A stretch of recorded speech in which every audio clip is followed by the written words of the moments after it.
Hey everyone, thanks for tuning in today. Boxing is a cruel sport characterized by underhanded dealings, cheating scandals, and controversy and other scandals. We will be talking about the biggest boxing beefs in history. Let's dive into it. We'll start with Thomas Hearns versus Sugar Ray Leonard. The first bout between the two of boxing's most accomplished fighters was an exercise in adaptability. The match started as expected with the lankier Hearns keeping his shorter opponent at bay while scoring with long jabs at will. Leonard, a superb tactician, realized the battle couldn't go on like this, so he switched gears and went for the hitman head-on. The boldness of Sugar Ray took him through the 6th and 7th rounds, but Hearns quickly adjusted, swinging the fight back in his favor by boxing rather than brawling. The war appeared to be going the way of the Motor City Cobra until Leonard threw caution to the wind and rushed his opponent, scoring a knockdown in the 13th round by battering Hearns before the referee stopped the fight in the following round. Next, we'll look at the beef between Diego Corrales versus Jose Luis Castillo. Although boxing's prominence has fallen in recent years, there are still periodic reminders of what makes this sport so unique. This brawl for the WBC lightweight title in 2005 was an example of such magnificence. The fight was a 10-round war of attrition between Diego Corrales of California and Jose Luis Castillo of Mexico. Both boxers stood toe-to-toe in the middle of the ring and traded shots for nearly half an hour before a dramatic chain of events transpired. Corrales struggled to his feet after being knocked down twice by Castillo in the 10th inning and unleashed a tremendous right hand that caught El Terrible in the chin. Chico attacked smelling blood and released an offensive barrage on his opponent, forcing him to submit, and the referee called the fight. Another top beef in boxing was between George Foreman and Ron Lyle. In 1976, fighting between George Foreman and Ron Lyle was the type of power-hitting slugfest that helped define what heavyweight boxing was at its peak.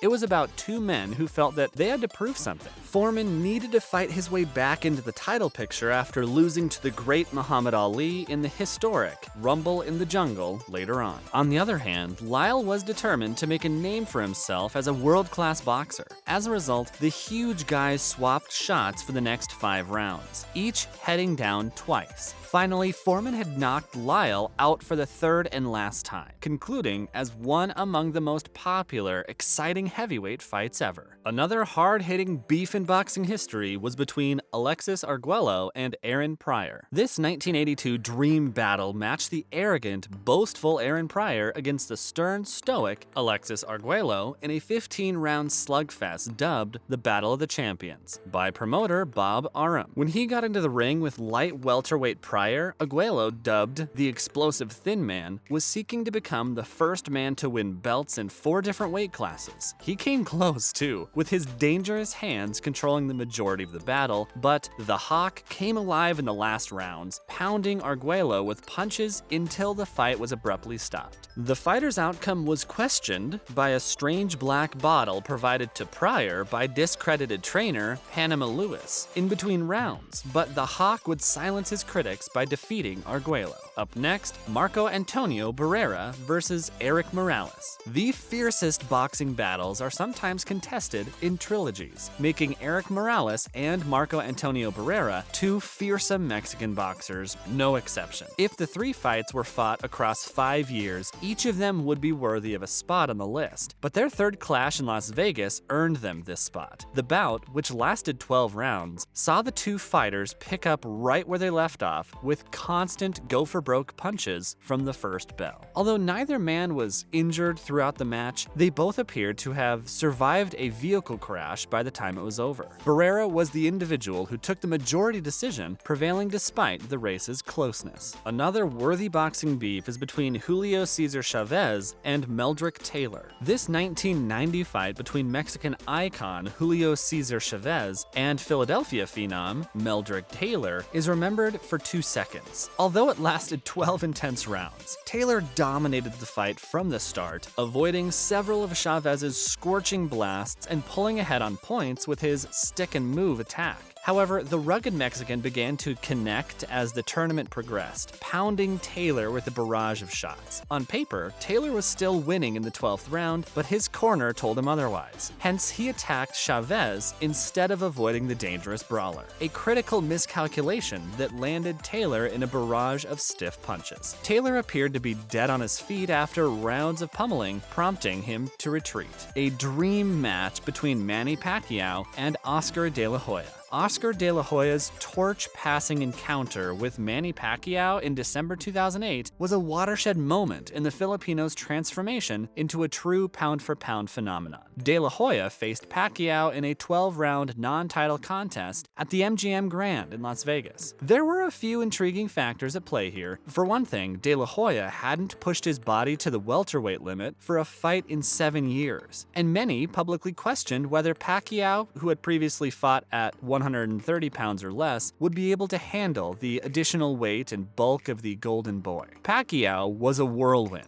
He sliced through De La Hoya like he was a club fighter from Nowheresville, not one of his generation's best pound-per-pound fighters. Oscar's career was cut short due to this defeat, while Manny was shot into the stratosphere as boxing's next transcendent international superstar. Next up, the famous Muhammad Ali and George Foreman beef. George Foreman was undoubtedly hell on earth in 1974, before it was revealed that Foreman would be fighting Muhammad Ali in Zaire in a battle called the Rumble in the Jungle. He made mincemeat of Joe Frazier and embarrassed Ken Norton in 2 rounds. Ali, despite his popularity, was seen as the underdog in this title match. The Foreman was far too large and powerful, but the Louisville Lip was prepared for his youthful opponent, and he famously covered himself up against the ropes and let Foreman throw bombs until he tired himself out, adopting a technique he nicknamed the rope-a-dope. The big guy was fatigued by the 8th round, and Ali took advantage, landing a solid right hand that knocked Foreman out and sealed Ali's status as the greatest. A brawl that led into a brutal trilogy: Micky Ward versus Arturo Gatti. The 2002 fight between Micky Ward of Lowell, Massachusetts, and Arturo Gatti, the first in boxing's most savage trilogy, won its place in history for sheer brutality. Ward and Gatti, 2 nasty fighters, were both eager to take everything the other had to offer, and the ebb and flow of the fighting made it difficult to tell who was getting the better of the action. However, in the 9th, Ward, a lethal body puncher, dropped Gatti to the mat with a searing kidney blow.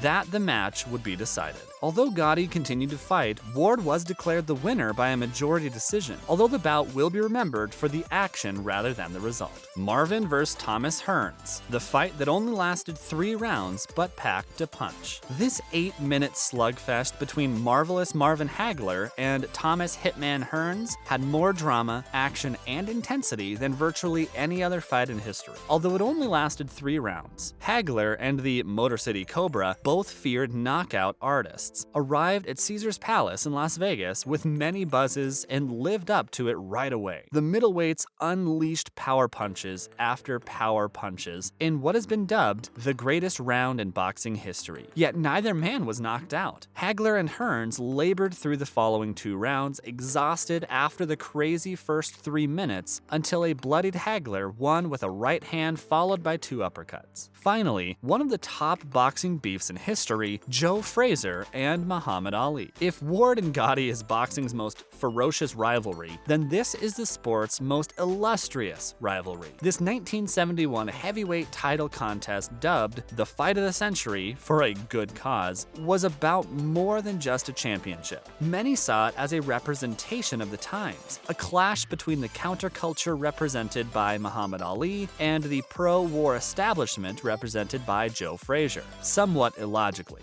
the great combatants brawled for 15 rounds in Madison Square Garden in front of a media circus, punching each other to the point where reports of their death persisted afterwards. Of course, Ali's famed bark established much of this, but when it came time to fight, Smokin' Joe let his fists do the talking. There we have it, some of the biggest boxing beefs in history revealed. What did you think about them? Did we miss any? Do you think any of that beef we covered were overhyped? Let us know in the comments below. Don't forget to like the video and subscribe to the channel so you don't miss any of our new videos that we post.